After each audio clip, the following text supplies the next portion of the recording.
Andre Cilliers has been giving us wonderful guidance on the rand over the recent months, and I think once again last week you were on the money, Andre.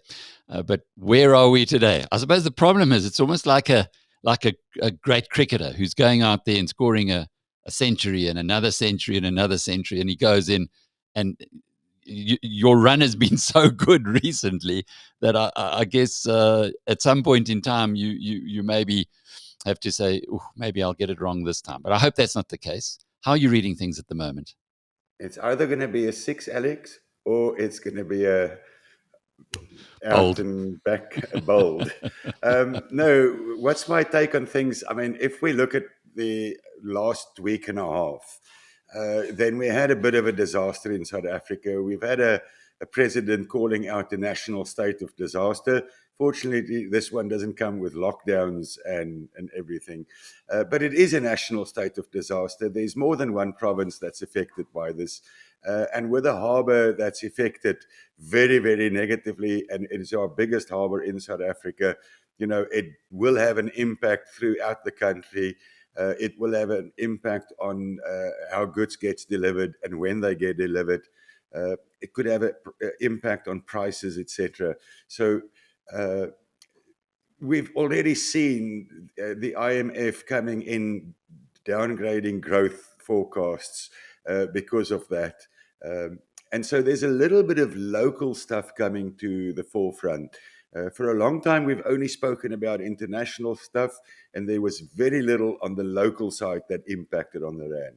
But KwaZulu-Natal does impact on it, does have an influence, and I think it brings to the forefront a couple of jitters about the rand, and hence we're a little bit weaker at this stage.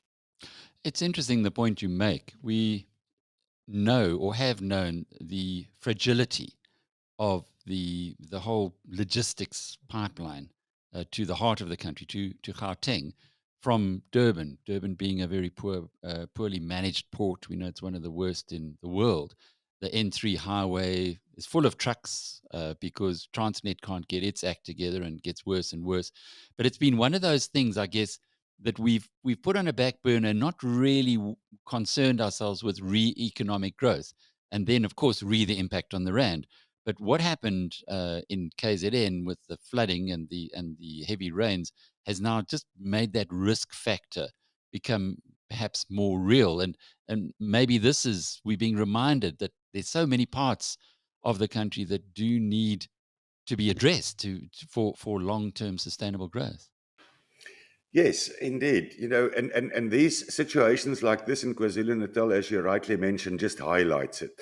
And once again, we've seen Eskom coming out, stage 2. Suddenly it becomes stage 4. And the impact of that, you throw that onto the back of a KwaZulu-Natal situation where a lot of money and infrastructure is destroyed, where Eskom's got a lot of work to do to restore a lot of power to a lot of places. And then comes power stations that clicks out and that doesn't work. And it highlights all these vulnerable points of the country that we, at some point in time, as you say, we put it on the back burner, but it's there. And it just needs a small little ignition uh, into that fire pit for that fire to explode into one's face and have an immediate impact. And then you have the ratings agencies, you have the IMF, you have everybody jumping onto the bandwagon, pointing out, there's extra money that needs to be borrowed, could have an impact on the fiscus, could have an impact on growth, could have an impact on inflation, could have an impact on interest rates. That highlights it. And then on the back of that, you sit with exporters and importers suddenly reacting. And that sudden reaction into the markets, and then you get jumps like we've had at this point in time. There's also been, and we must not forget, when I was right in saying that the rand goes to 1450, that was when I said if it breaks the 1480 level, it could very quickly go back to 1450. But once it breaks one of those points, those becomes resistance points on the upward side again. And we could have seen the minute that we broke the 1480, it was a very quick move towards 1510. And when we broke the 1510 this morning, it started this very swift move back to the 1530. So if we go back 3 weeks and 4 weeks of discussions, then these are exactly the parameters that we've had then, still persist now. And as you break through those technical points, you go into the next level of trading ranges. So for now, we're in the 1530 range, and we have to closely monitor the 1530 range, because if that breaks, it opens up the door for a 1550 again.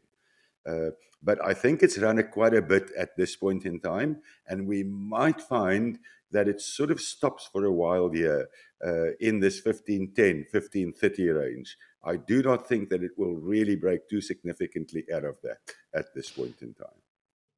The background you've given us is really very, very relevant because the rand is extremely volatile. And I guess it's this back burner, oh dear, something's happened. Back to back burner, oh my goodness, is it did we forget about that? And when then these things come in overlaying what's going on in the international scene, it can become quite a turbulent place. So from your perspective, from Treasury One's perspective, when you're advising your clients, are you trying to get them to cover at certain stages when it looks like the rand has become or about to do one of these big swings that we seem to have to just become used to? Yes, that's exactly what we do. So when we broke down below the 1480 and broke down to 1450, we advised our exporters to sit back and relax. A lot of them said that they're very concerned. I said, you're paying us, so let me be the concerned one and let me have the sleepless nights.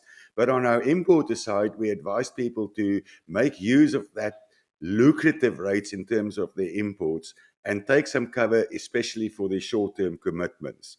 Now, since yesterday, when it broke above the 15, we started advising some of our exporters. This is now again a level for you to jump in and cover, take some of your forward cover for some of your export proceeds, because these become lucrative for you now as exporters. So yes, that's exactly what we do.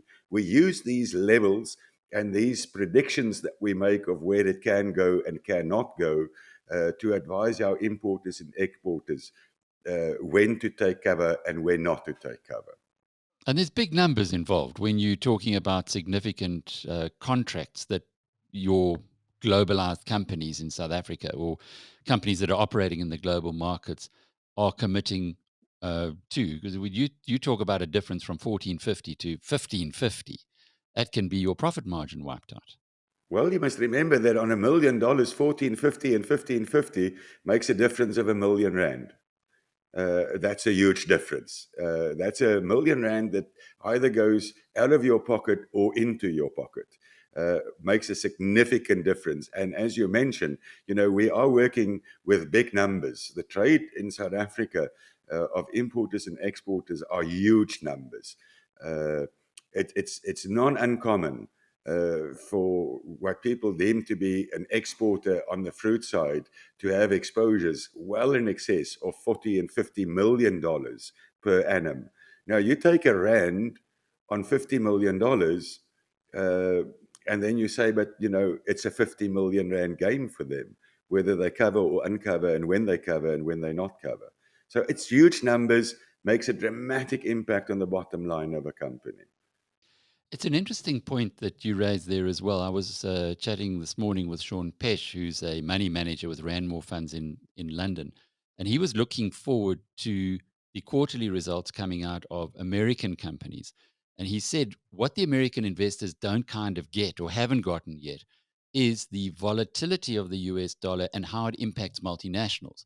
That it has never really been as volatile as we see in South Africa. We know in South Africa, the rand can bounce all over the place.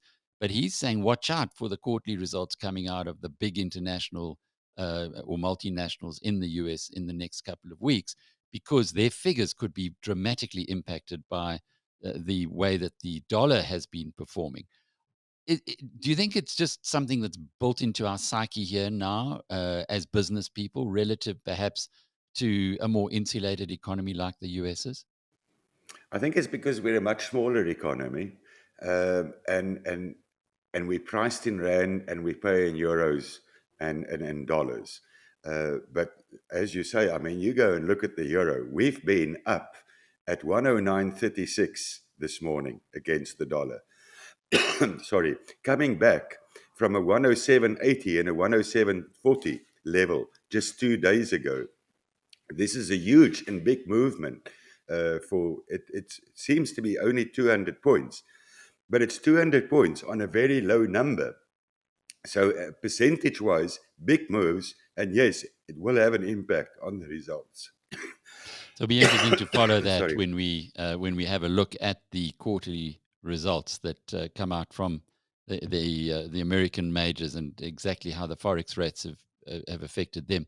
Andre, just to close off with, we've covered or spoken a lot about domestic factors. What are the international factors that you are seeing that are going to have an impact on the South African rand in the next couple of weeks? We can sum it up in three factors. It's the Russian-Ukraine war with subsequent influence on fuel prices, basically because of oil and the impact of that on the oil price. The second one is obviously China and the lockdowns, closure of harbors, uh, economies, and the impact of that on economic growth throughout the world. We've already seen how the IMF comes out and lowers world growth. And then the third one, obviously, is the interest rate and inflation rate scenario in America that's being closely monitored. The latest inflation figures, well over 8%. Unemployment under fair control, but inflation out of control, and the impact of that on interest rates. And we have seen quite substantial movements on the yields, especially on the longer end in the US. And closely monitoring as to whether we're going to see a 50 basis point increase in the interest rates at the next Federal Reserve meeting. So those are the three major drivers of what happens in the world exchange rate area. And Uh, and how are they going to affect South Africa well, or the if rand? Russia, Ukraine to a lesser extent, because we're a little bit removed from that, and our trade with Russia overall relatively small.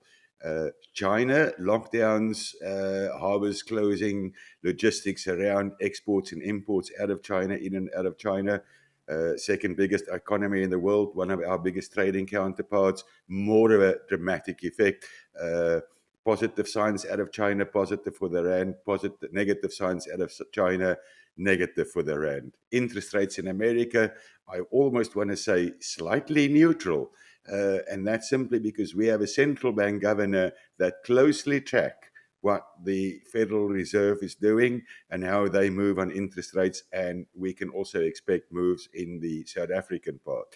What's of good news is that our inflation rate came out still within the 6%, 3 to 6% band this month at 5.9, which might lead to a central bank, even if the US moves by 50 basis points, that we might only move by 25 instead of 50, which would be good for a consumer that's badly hit by interest rate increases and high fuel prices.